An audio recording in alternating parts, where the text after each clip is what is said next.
Hello everybody, Captain Spidey Fist is back for one last Asphalt 9 video, and this one I've saved for last because I personally feel it is the most important one to cover, and that is going to be my career. So we're going to go in here, and we're going to look at all of these races, and there are a bunch of races to do in this game. This is a free-to-play game. So the fact that it has all this stuff in here is pretty surprising. It's a welcome surprise, because it took me a long time just to clear this, but I have ran into a bit of a snafu because I do not have the specific car they want me to have, and it has followed over into each one of these seasons that they want me to have a specific Camaro. So that's a little bit of a pain. I can't complete these seasons, I guess, or whatever you want to call it, chapters, if you will. Can't complete those until I get that car. But aside from that, these are pretty easy to get through.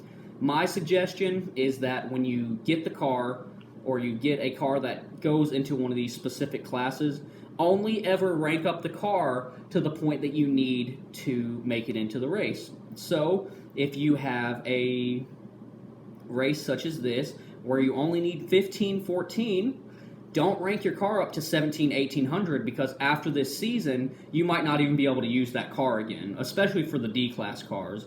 This is the last time you're going to see the D-Class cars on this particular list, and you might have a few more for like your higher D-Class cars you can race in them, but honestly, this is really the last time that you're going to see those D-Class cars, so don't waste your time getting all of those D-Classes all the way up from the beginning. Just wait to see if you're going to need them later on, because the last thing you want to do is be stuck with 27,345 gold and not be able to go and rank up the car you need in order to finish out the races. Another little trick that I like to do is go into the race and say you don't have a fast enough car. So you see they need a 1425, and I don't have a car that is that rank. So what you can do is you can go to to races like this, win the race, Shockwaves 4 yards, drifted 820, and just throw any car in there and just complete the extra goals. You don't have to win the race. That way you can farm out a little bit of gold, and then you might be able to turn that around, rank up that car, and then go back and win the race. So that's something that I do. In fact, in the event that you win the race but you didn't, finish those two objectives, do not use that topped-out car. Use one of your other cars to go back and get that, because, of course, there is a cooldown time. You have gas, and the gas has to refill over time. So, like I was talking about ranking up all of your cars slowly, one of the benefits of that is whenever you run out of gas, you will be able to switch over to a different car and go play one of these other races that you have a car for. And that will be very helpful in getting more gold, clearing more areas, getting more packs and things like that. That'll help you progress through your career a little bit faster. So, of course, I made a video earlier where I talked about wrecking people, when to use boost, staying off the side, trying not to hit the walls, things like that. All of those are very important still, and that is how you're going to get to, if you see right here, my car is not quite fast enough. I've got a yellow rating instead of a green. I was not able to win it. However, if I get in there and I race it just perfectly, like I came so close to winning it, and they pulled ahead of me at the last second. If I would have wrecked them, I would have won. But I thought I had it, and then they just zoomed past me. So even if you're in the yellow, you can still come pretty close to winning, and if you really use all the tricks, if you really race clean, you should be able to finish the races.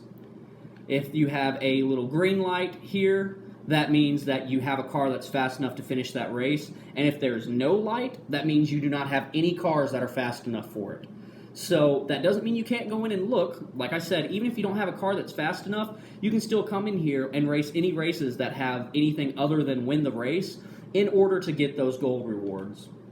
So that's all you really need to know for your career. You will get blueprints for cars as you go, and it'll show like how many blueprints. Like for this Ferrari, I got 18 of 35. So it shows right here. There's a little green bar to show me how close I am to unlocking the car, and then if you look, there's it's showing all of the cars that you can still collect your blueprints from the racing. But as I've said in a previous video, if you really want to get those cars 3, 4-star, 5-star, you're going to have to play the other game modes, or you're going to have to, fork out some money and head over there into the different shops. So I hope you found this video helpful.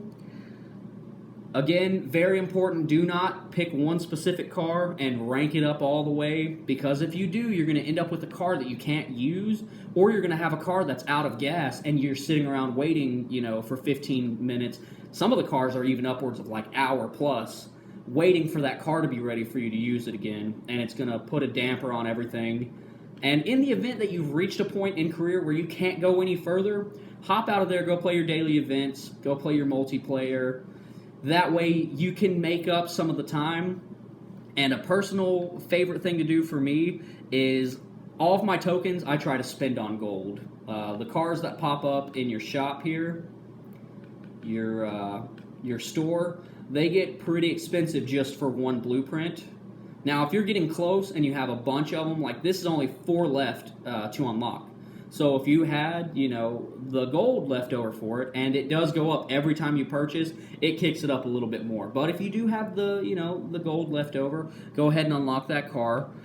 And whenever you are talking about gold, you will see that the more you save up, if you can get up to 2,000 of these, you can buy 527,000. That's a 51% bonus. That's what I try to reach. I try to reach at least 1,000, but if I really, really need the gold in order to move on, I will settle for 400, but nothing less than 400, because by saving, you get so much more. So I hope you found this video helpful. I'm kind of rambling now. If you liked the video, please like and subscribe and turn on that notification bell so that way you can hear more of my nonsense on other videos.